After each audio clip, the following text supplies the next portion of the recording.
कमलायतलोचन लोकपते विजयी भव वेङ्कटशैलपते सचतुर्मुख षण्मुख पञ्चमुख प्रमुखाखिल दैवतमौलिमणे शरणागत वत्सल सारनिधे परिपालय मां वृषशैलपते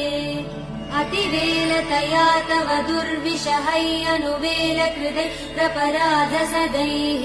हरितं त्वरितं वृषशैलपते परया कृपया परिपाहि हरे अधिवेङ्कटशैलमुदारमते जनताभिमतादिकदानरतात् परदेव दया गदितान् निगमै कमलादयितान् परं कलये कलवेणुरवा वसगोपवधू शतकोटिवृतात् स्मरकोटिसमात् प्रतिवल्लविकाभिमदात् सुखदात् वसुदेव